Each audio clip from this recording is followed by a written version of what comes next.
Le journal, en partenariat avec le groupe Vive. Docteur Jean-François Lemoine. Bonjour, nous sommes le jeudi 16 avril, édition très spéciale car consacrée aujourd'hui à un seul témoignage exclusif, mais d'importance.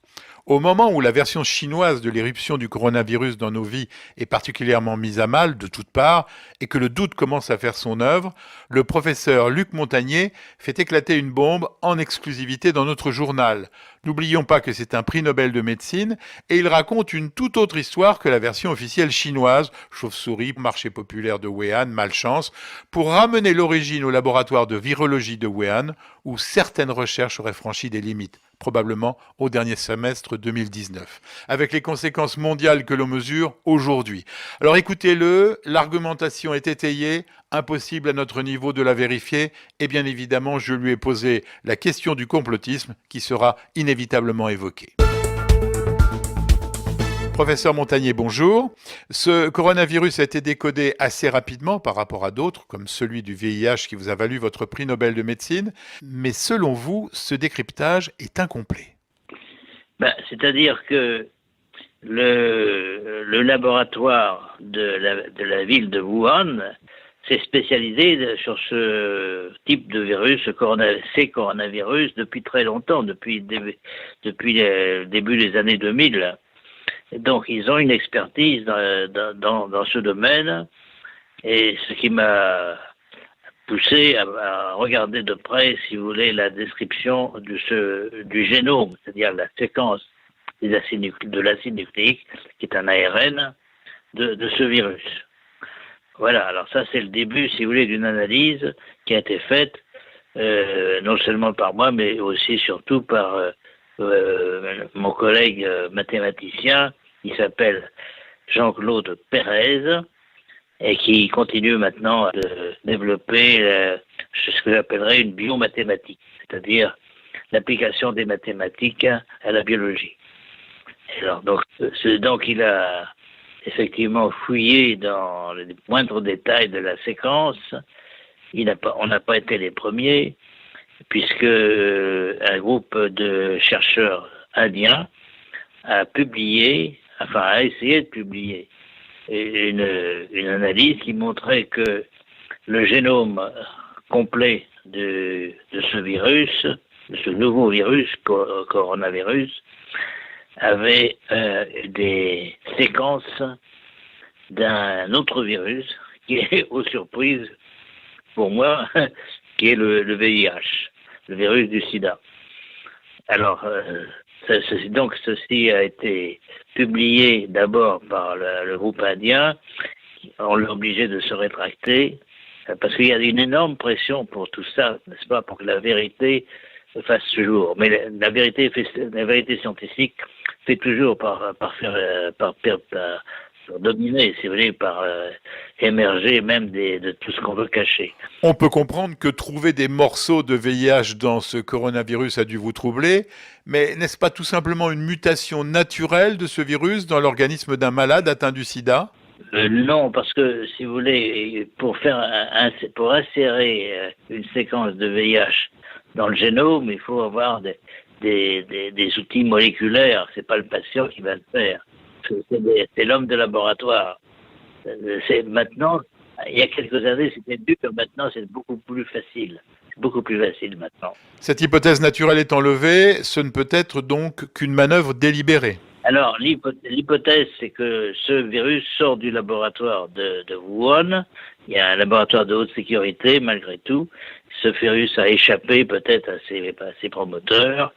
Et donc, l'histoire du marché aux poissons est une belle légende, si vous voulez, mais c'est pas possible. Il y a très peu de choses qu'un virus de chauve-souris, parce qu'au départ, donc, ils ont travaillé sur un modèle qui est le virus de chauve-souris, et c'est ce virus-là qu'ils ont modifié. Mais leur but était de fabriquer une arme biologique, un virus agressif, ou ce qui serait plus tolérable, fabriquer un vaccin contre le sida ? Je pense, c'est l'hypothèse la plus raisonnable, c'est de penser qu'ils voulaient faire un vaccin contre le VIH, donc, et utiliser un coronavirus qui, en principe, pouvait être atténué et ne pas donner de maladie, comme vecteur, si vous voulez, comme porteur des antigènes, enfin des parties de molécules du virus du sida qui pouvaient servir à un vaccin. C'est donc l'histoire de l'arroseur arrosé version tragique. Voilà, c'est un travail d'apprenti sorcier, si vous voulez. Alors, c'est parce que malheureusement, enfin, on connaît beaucoup de choses en biologie moléculaire, on peut faire des bricolages, mais on a oublié, ou plutôt on n'a pas perçu le fait que nous sommes dans la nature depuis nos ancêtres sont là depuis des millions d'années, et la nature ne tolère pas n'importe quoi. C'est-à-dire qu'il y a des harmonisations, et c'est ce que mon collègue Pérez a beaucoup développé dans les années précédentes, c'est-à-dire que la nature n'admet pas n'importe quelle construction moléculaire, ou si elle les souffre, elle essaye de les éliminer. Et c'est ce qui est en train de se passer. Selon vous, la nature nous offre un rattrapage. Alors c'est la deuxième partie de mon message, si vous voulez. Ce qui est en train de se passer, c'est que la nature élimine ces corps étrangers du génome du coronavirus, et on assiste à un nombre de mutations spectaculaires, ce qu'on appelle maintenant des délétions, parce qu'on enlève justement les morceaux qui ont été insérés, les morceaux du VIH. La nature les enlève spontanément au fur et à mesure que le virus passe d'un patient à l'autre. Et ça, on le voit maintenant. Surtout, c'est les patients américains qui ont été les derniers infectés. Et on voit ça sur la côte ouest, la côte pacifique des États-Unis, à Seattle par exemple, où là justement le virus qui infecte commence une dégringolade énorme dans cette petite partie du génome du coronavirus. Une lueur d'espoir. C'est une lueur d'espoir. C'est une lueur d'espoir pour penser que même si on ne fait rien, les choses vont s'arranger. Mais quand même au prix de beaucoup de morts. Donc, si on peut accélérer cela, et moi j'ai des propositions à faire, mais là j'ai besoin de beaucoup de moyens. J'ai besoin de moyens, mais je pense qu'on peut, par des ondes, si vous voulez, des ondes interférentes, avec les ondes qui sont derrière ces séquences d'ARN, on pourrait peut-être éliminer, même chez les patients, on pourrait éliminer ces séquences par des ondes. Tout ce que vous venez de nous expliquer, professeur Montagnier, est à la fois clair mais aussi terrifiant. Vous avez la crédibilité du chercheur reconnu et l'aura de votre prix Nobel, mais ne risque-t-on pas de vous taxer de complotiste ? Non, les complotistes, c'est plutôt le camp inverse, celui qui cache la vérité. Je vois que les Chinois, j'ai beaucoup d'amis en Chine et j'estime la Chine, etc.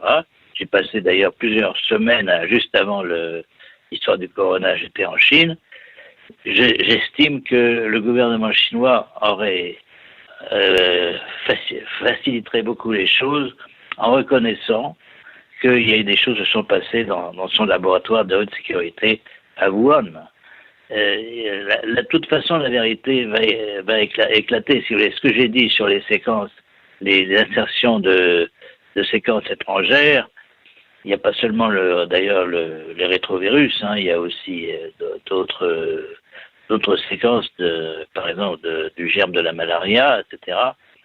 Donc, tout ceci indique que quelques personnes, je ne sais pas qui, c'est pas mon rôle d'accuser quelqu'un, quelques personnes ont voulu profiter peut-être d'avoir une idée de faire un vaccin contre le virus du sida, en insérant donc des séquences de ce coronavirus. Bon, voilà. Alors, si le gouvernement chinois reconnaissait ça faciliterait les choses, mais c'est à lui de prendre ses responsabilités. Bon, et je répète la voie d'interdire actuellement maintenant des publications sur l'origine du corona sans avoir le visa des autorités gouvernementales chinoises, c'est une aberration, et surtout ça donne l'idée que la science maintenant ne dépend pas de la vérité, de la réalité des choses, mais de la volonté de personnes. Alors ça, c'est très très mauvais pour la réputation de la science. Donc personne à ce moment-là n'aura confiance dans ce qu'on vous dit sur la science, sur les résultats, s'ils sont fabriqués, n'est-ce pas?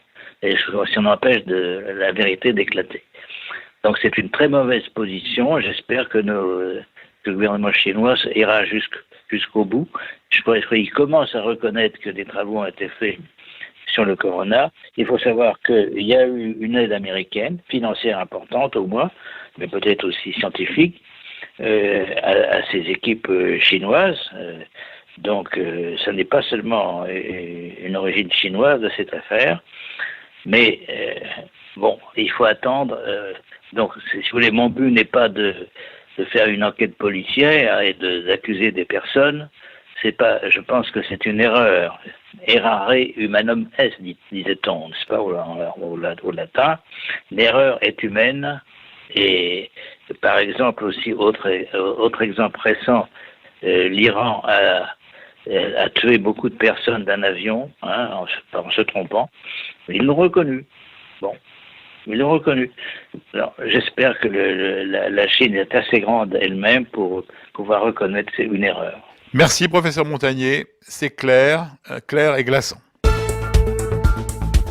Cette édition Radio Fréquence Médicale se termine sur cette interview exclusive du professeur Montagnier, qui je suppose va avoir un certain retentissement. D'ailleurs, envoyez-moi vos commentaires. Mon adresse, je répondrai à tout le monde, jf.lemoine@fréquencem.com. On n'oublie pas de remercier le groupe Vive, sans qui ce journal n'aurait pas été possible. Et on se retrouve demain pour parler de masques. En attendant, portez-vous bien.